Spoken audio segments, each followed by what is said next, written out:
Oi, gente.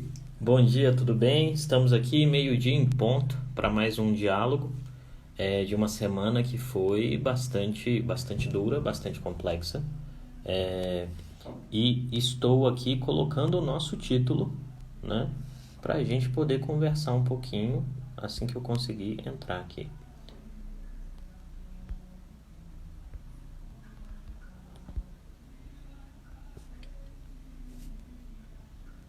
Nossa resenha da semana, né? Como alguns. A turma que está aí há mais tempo já sabe, né? Que a gente normalmente nas sextas-feiras a gente faz um apanhado da semana, a não ser que surja alguma coisa muito forte, muito específica. E na segunda-feira a gente volta com uma compreensão de algum elemento, algum marco do que tenha pego a gente durante o final de semana. Eu quero primeiramente agradecer a todas as pessoas que seguem a nossa página. Quero agradecer também aqueles que têm curtido as nossas lives, compartilhado para as pessoas, né? Esse período todo de isolamento, assim, que a gente está tentando ficar o máximo isolado possível, o máximo distanciado possível, tem sido de bastante aprendizado em vários aspectos. E aí, hoje a gente vem para essa reflexão de uma semana que em alguma medida foi bastante complicada em termos políticos, né, no nosso país, e vamos fazer esse diálogo. Então eu já quero deixar aqui um convite. Se você tem perguntas, quem tá aí sempre, né, a Flávia, a Joanes aí, minha irmã, já sabe que na sexta pode ir tacando as perguntas logo que a gente vai tentando conversar sobre elas. Então assim, a única coisa que eu peço, tem algumas regrinhas para você que está vindo aqui a primeira vez para esse nosso bate-papo. Essa live não é uma live de militância política. Então, assim, tem alguns procedimentos, tá? A gente não vai xingar ninguém, a gente não vai passar pano em ninguém, a gente não vai crucificar nenhum político. Aqui a gente faz um processo de análise. Para quem não me conhece, está vindo pela primeira vez, meu nome é Creomar de Souza, eu sou analista político, historiador de formação, depois ciência política e relações internacionais. Eu tenho uma consultoria de análise de risco político, que é a Dharma, né, que está aqui no Instagram também, está lá no meu perfil, você pode olhar. Pode seguir a Dharma também, se você quiser. E o nosso objetivo aqui é ir tentando lançar luz. Eu abro um pedacinho do meu horário de almoço para conversar com a rapaziada e tentar entender os fenômenos políticos, tá bom?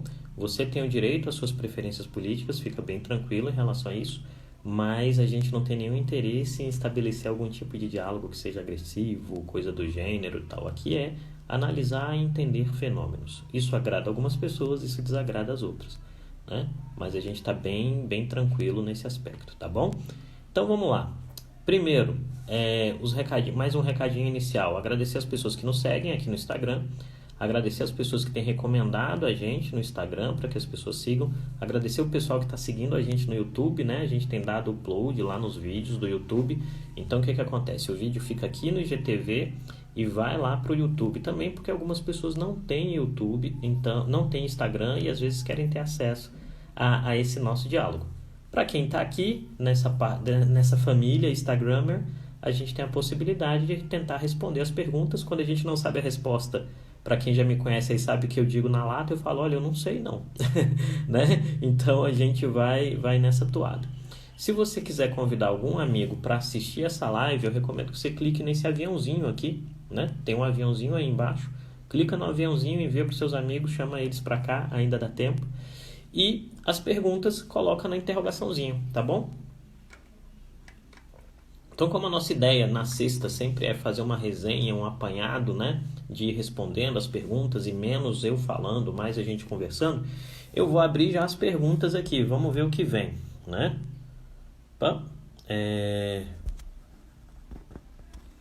Eita! A primeira pergunta é da Isabela, que vem com cite 3 pontos principais de análise que estão no seu radar para acompanhar na próxima semana. Então, 3 coisas que estão bem no meu radar para a próxima semana são: a primeira, a eventual escolha do novo ministro da Educação. A gente vai ter um vislumbre, talvez saia hoje, mas eu estou colocando já para a semana que vem, porque a gente vai ter um impacto disso, no sentido de que ele pode ser interino, ele pode ser olavista ou ele pode ser do Centrão. São as três hipóteses que a gente acha como estrutura e organização. E isso, em algum sentido, tá chamando a minha atenção para a semana que vem. O segundo elemento, Isabela, que vem no meu radar político para a semana que vem é a possibilidade do Senado finalmente votar o marco do saneamento básico, que é uma legislação muito importante, assim, uma parte considerável da sociedade brasileira não tem acesso a saneamento, e a gente precisa de um marco legal que seja mais moderno para, de fato, as pessoas terem mais acesso a saneamento, né? E aí eu acho que esse é um segundo elemento.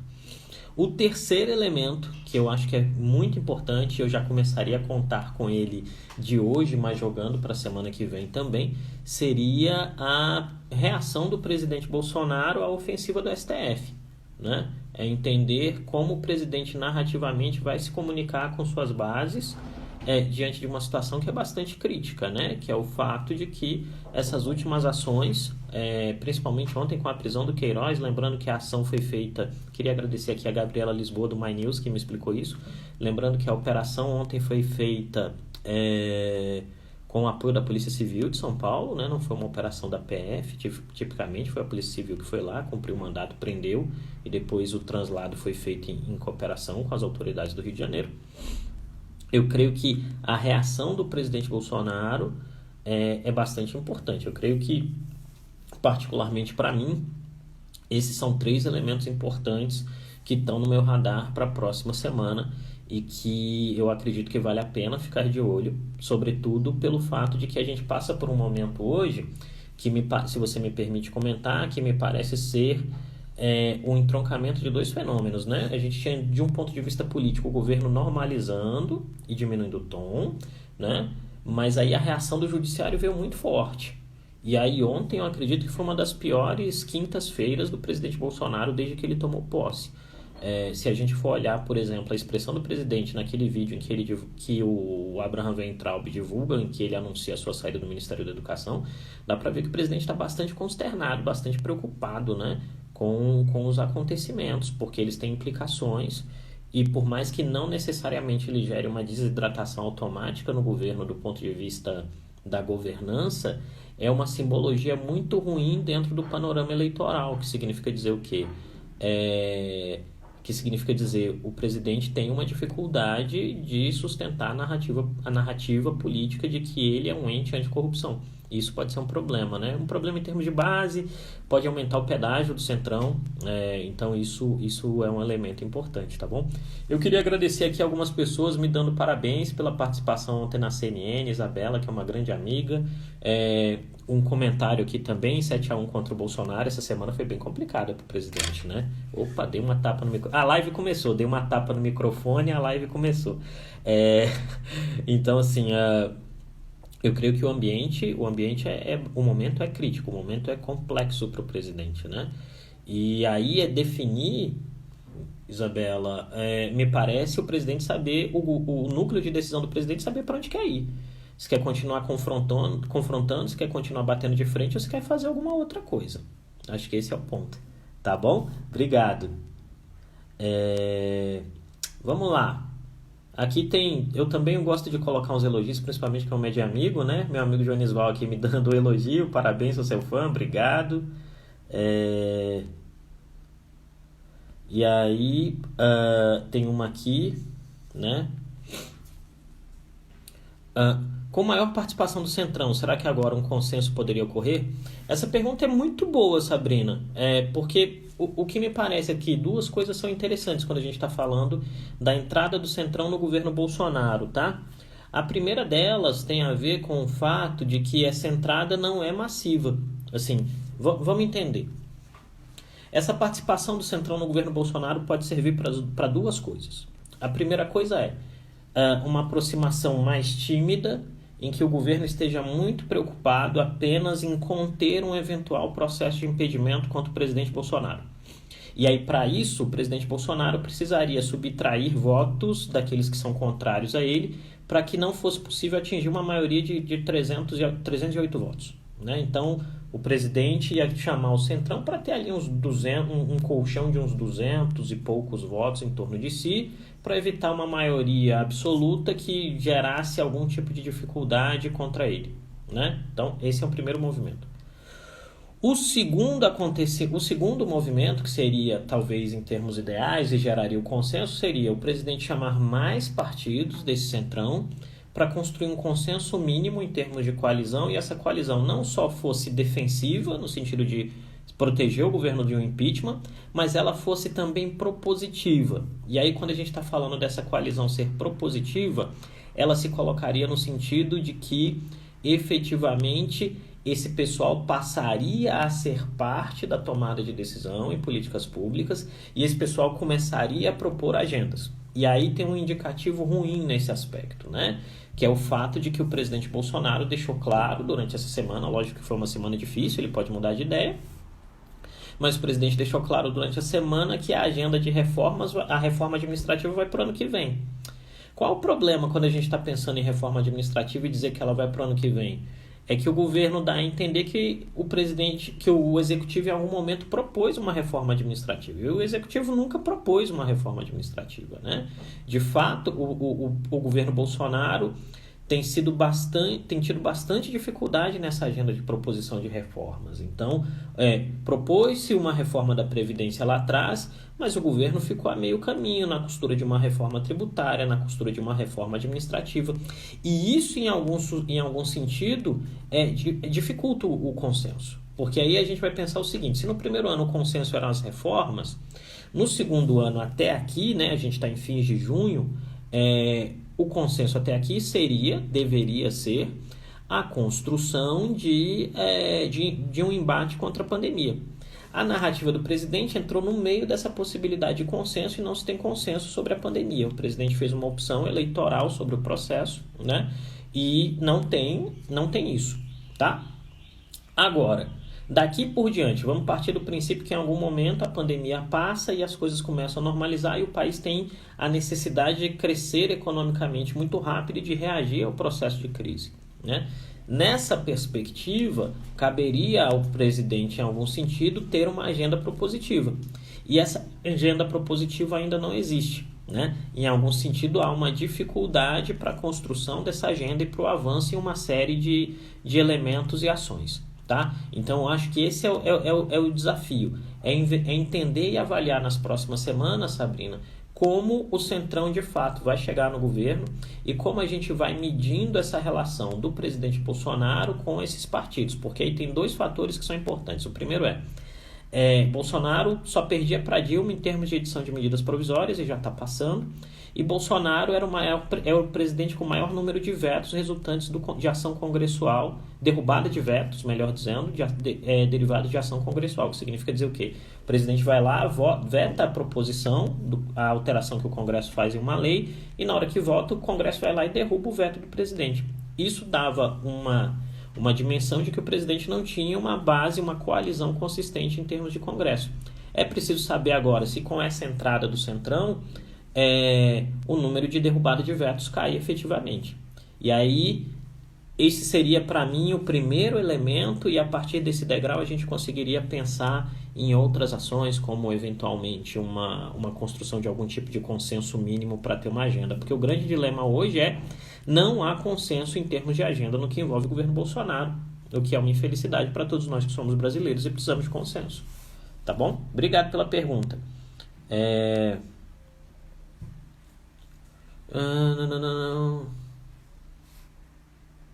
Vamos lá, tem mais uma aqui. Gente, eu tô vendo que muita gente está colocando perguntas nos comentários e às vezes eu perco porque os comentários vão passando à medida que as pessoas vão entrando. Usem a ferramenta do Instagram, tem uma interrogaçãozinha aí, escreve nela, fica mais fácil da gente poder responder vocês, tá? Mas agradeço aí. Tem uma pergunta aqui da Isa, né? Cleomar, você acha que a pandemia está empurrando uma negociação com o Centrão que seria inevitável? Eu creio que o agravamento da crise está empurrando uma negociação com o Centrão que o governo achava que seria evitável, tá? Vamos contextualizar, Isa.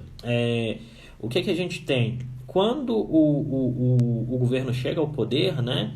Em determinado sentido, Bolsonaro vem com aquele salvo-conduto que é dado pelo processo eleitoral, 50 e tantos milhões de votos, e ele assume um ministério com um compromisso de campanha, um ministério que é o máximo técnico possível, com alguns ícones do momento político brasileiro, como o ex-juiz Sérgio Moro, né? Com alguém que fazia com que o mercado comprasse o governo Bolsonaro, que era o Paulo Guedes, e com alguém que dialogava muito bem com o agro, que era a Tereza Cristina, né? Esse ministério técnico não foi feito repartindo pedaços de poder com partidos que queriam estar próximos do governo. E aí é importante lembrar, o Centrão não estava no governo Bolsonaro, não é porque o Centrão não queria. O Centrão não estava no governo Bolsonaro porque o Bolsonaro nunca convidou, né? Então, à medida que Bolsonaro faz o convite, alguns partidos vão aderir e outros não. O que faz com que, nesse exato momento, o nível de adesão seja menor do que seria um ano atrás, por exemplo. Nesse exato momento, o nível de adesão é menor porque o governo está sob muita pressão, né? O governo, em algum sentido, chegou numa situação com a pandemia em que o governo cometeu muitos equívocos de gestão e governança. O presidente Bolsonaro optou por uma narrativa de enfrentamento, né? Em que efetivamente ele não queria dialogar com os outros entes políticos, né? E isso gerou como resultado uma situação que levou o governo ao limite. Eu acho que isso é importante ter em mente. O governo foi levado ao limite e, à medida que o governo ficou contra as cordas, o presidente escutou. A gente tem falado dessa expressão aqui durante toda a semana, né? O governo escutou aquilo que o Leonardo Barreto chama de arquitetos da estabilidade, né? O governo escutou os arquitetos da estabilidade, que nesse momento me parecem que são dois, o Braga Neto e o Luiz Ramos, né?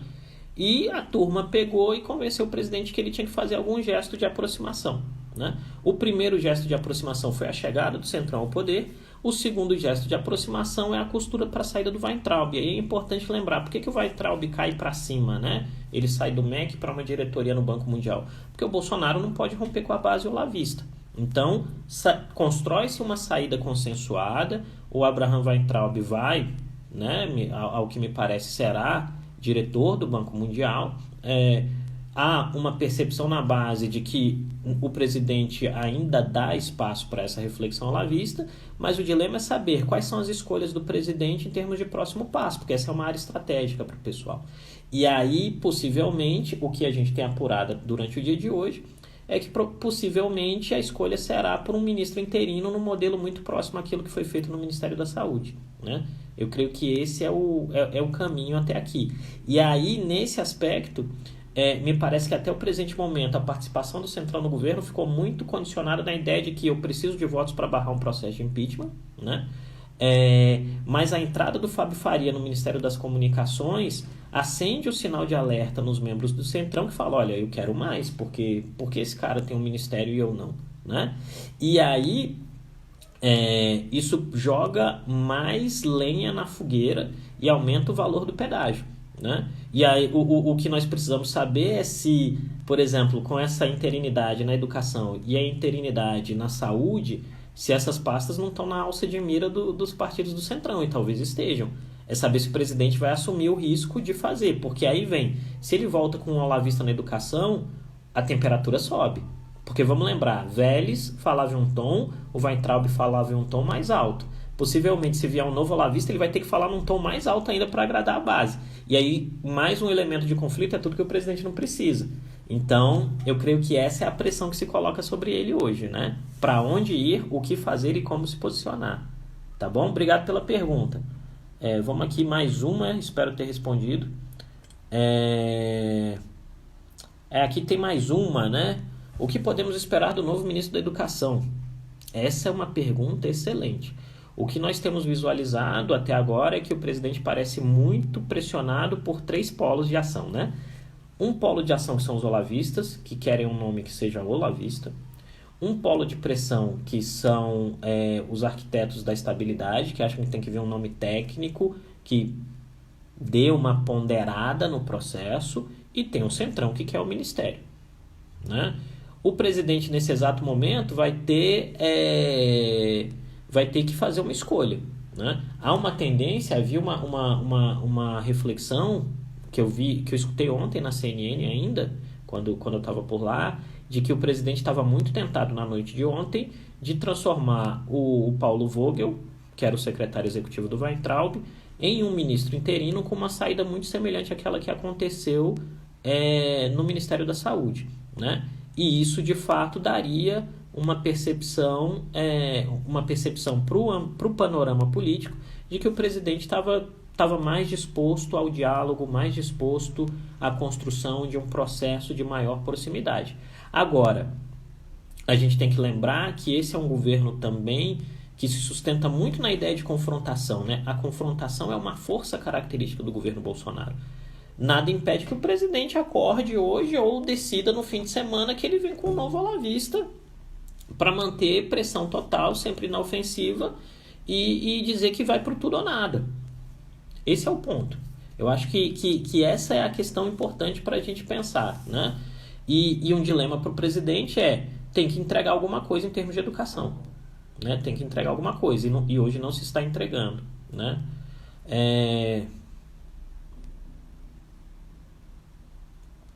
Vamos lá. Aqui, que eu acho que está relacionada com a pergunta anterior, né? A pergunta do Gil. Com a indicação do Weintraub para o Banco Mundial, abre a possibilidade para os olavistas perderem a educação? Acho que essa possibilidade está aberta. Não por vontade deles, tá, Gil? Mas muito mais pela conjuntura, que é de enorme pressão, e que faz com que o presidente, de fato, tenha que ponderar a escolha que ele vai fazer. Agora, obviamente que os olavistas têm um nome, os olavistas têm uma preferência para ocupar a pasta, e eles querem manter de maneira muito forte a pasta que eles consideram estratégica dentro dessa percepção do grupo do Olavo de Carvalho de que a educação é um espaço fundamental para desaparelhamento daquilo que seria um processo de esquerda no longo curso, que está representado nas universidades federais e por aí vai. Agora, a possibilidade existe. Se ela vai acontecer, não dá para ter a leviandade de cravar, né? Que eu acho precoce.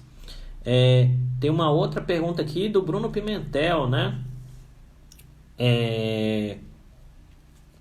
Então, Rodrigo Maia já se articula para criar um sucessor? Quais as chances disso acontecer? Eu creio que o Rodrigo efetivamente tem interesse em construir um sucessor na Câmara, né? A questão fundamental é que aquela composição de forças que levou Rodrigo Maia à presidência de maneira tão consistente no início da legislatura, ela não existe mais, né? Porque o modelo político centrão, como existiu no fim do governo Temer e no início do governo Bolsonaro, não mais existe porque o centrão se dividiu. Uma parte do centrão foi com o Bolsonaro, uma parte do centrão segue ali independente com o Rodrigo Maia. Então eu creio que o diálogo que envolva essa escolha no próximo ano vai ter como algumas variáveis que eu diria importantes são a capacidade do Rodrigo Maia de fato articular um nome que seja aceitável para o maior número possível de parlamentares, lembrando que não dá para ganhar a presidência da Câmara sem oposição, essa é a lição da vitória do Maia. Segundo, a capacidade que o governo Bolsonaro tenha de fazer governança, né, e de entregar agendas para convencer parlamentares a apoiarem o nome do presidente, né? E terceiro, a externalidade sobre o processo, que significa dizer o quê? Vamos lembrar de como o Davi Alcolumbre chegou à presidência do Senado. A eleição para presidente do Senado, se não tivesse uma variável externa, provavelmente daria um nome como Renan Calheiros, talvez Simone Tebet, né? Mas a enorme pressão social, num momento muito próximo à eleição de 2018, né? A eleição foi no fim de 2018, no início de 2019, teve-se a votação para a escolha dos presidentes das casas, gerou um enorme processo de pressão sobre os senadores, principalmente os senadores de primeiro mandato, e eles cederam àquela pressão corporativa e deixaram a pressão corporativa de lado e aderiram à pressão que vinha das ruas, e o Alcolumbre é o vencedor desse processo. O que me parece é que, em algum sentido, a gente vai ter que observar com muita calma os desdobramentos do processo político nas ruas e do processo político dentro da conjuntura da Câmara, para ver como a sociedade vai interpretar isso, né? Lembrando também que o processo de eleição na Câmara dos Deputados é mais complexo que no Senado, não são 513 nomes, é mais difícil de fazer pressão. Vamos lembrar das declarações de voto durante o impeachment da Dilma, como isso chocou muita gente, que, cara, esse cara é deputado, eu não sabia que esse cara existia, né? Porque são 513 deputados, então é muita gente. Mas, obviamente, que o Rodrigo teria interesse, sim, em ter um sucessor. A questão é saber se isso vai acontecer. Eu acho que hoje o cenário é mais favorável para o presidente Rodrigo Maia do que era há 4 meses atrás, tá? Assim, a pandemia e as dificuldades do governo em construir cenários e governança abriu uma janela de oportunidade, né? A questão é saber se isso dura até a eleição do ano que vem, porque é tudo muito dinâmico, tá bom? Vamos lá, mais uma.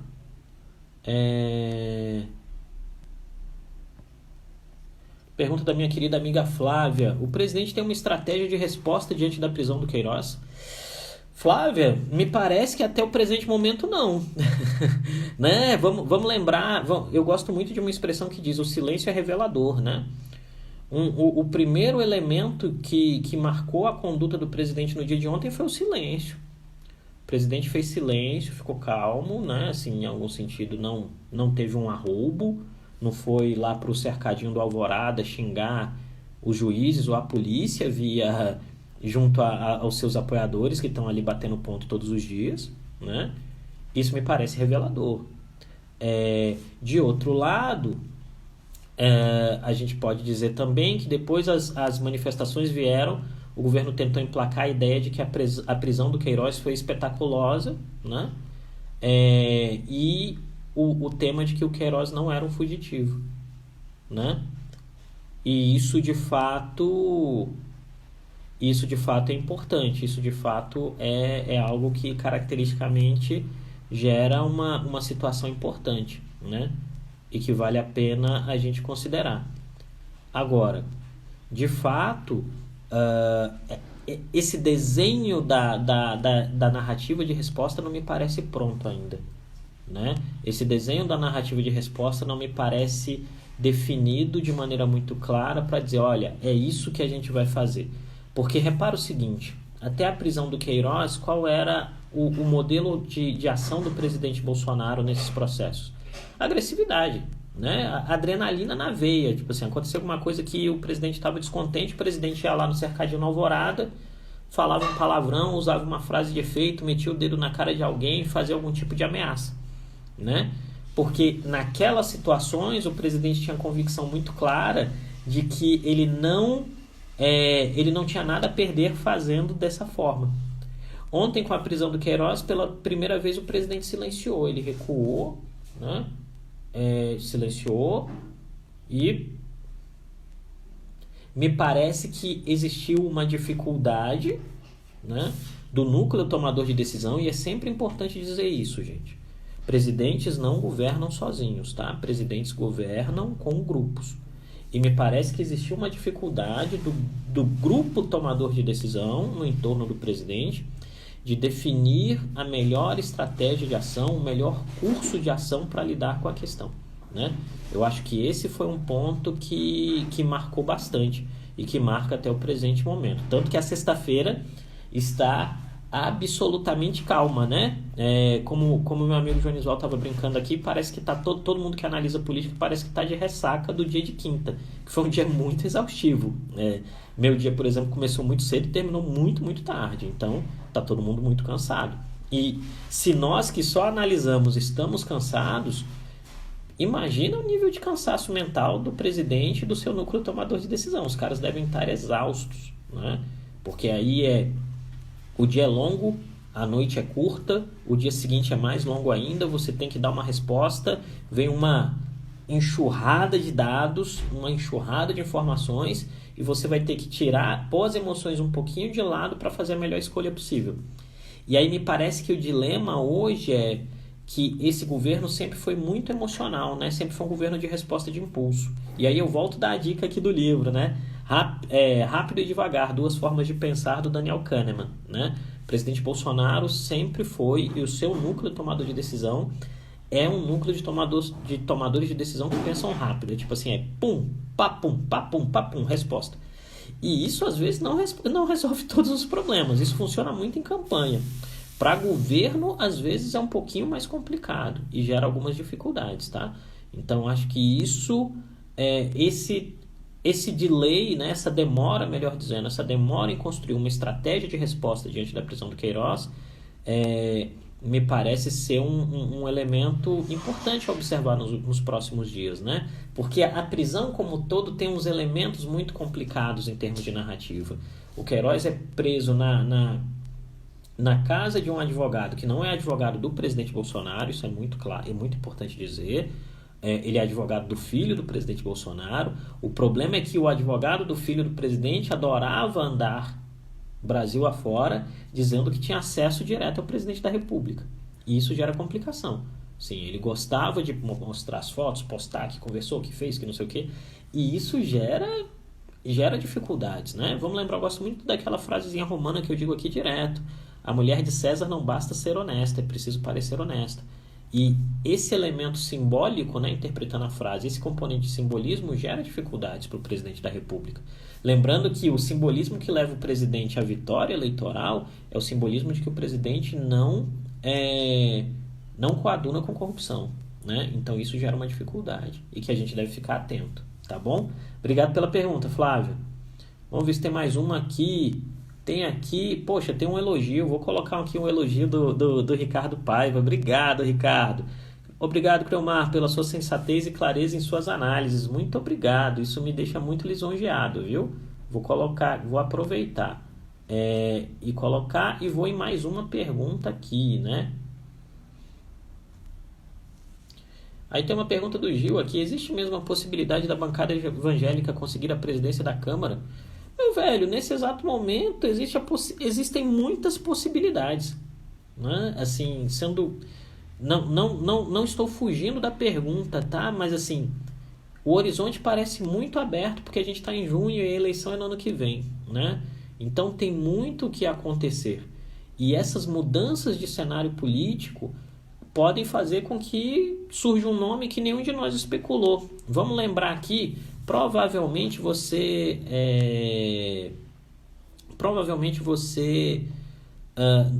eu não sei sua idade, mas eu vou lembrar, é a eleição de Severino Cavalcante. Severino Cavalcante não aparecia como nome em nenhum prognóstico de presidência da Câmara, e ele ganhou a presidência da Câmara, foi o primeiro presidente baixo clero. E foi uma loucura quando o Severino Cavalcante ganhou a eleição da Câmara, né? Tanto que durou pouco tempo. Mas é uma amostra de que, principalmente os deputados que têm menos visibilidade, podem se rebelar e votar num outro nome. Pode acontecer, né? Josué, respondendo sua pergunta aí no comentário, o Acef foi advogado do Bolsonaro no caso Adélio, me parece, mas ele não é um advogado do Bolsonaro em outras questões, tá? Essa informação do Adélio, eu acho que ele foi advogado do Adélio lá, mas ele não é advogado do Bolsonaro em outras questões.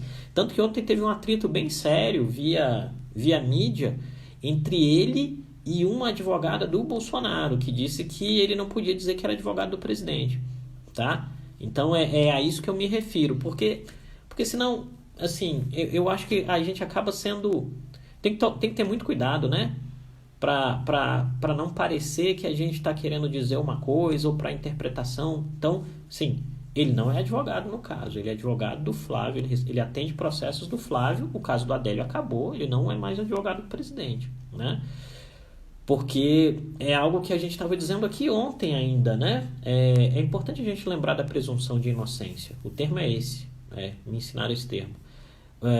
É importante ter isso, né? Porque senão...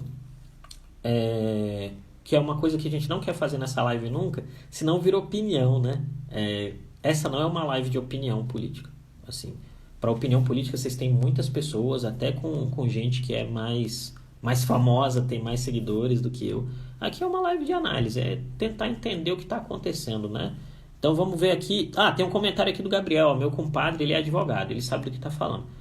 Aparentemente não foi. Josué, então, segundo informação do Gabriel aqui, que é advogado, aparentemente o Acef não foi advogado do Bolsonaro no caso Adélio.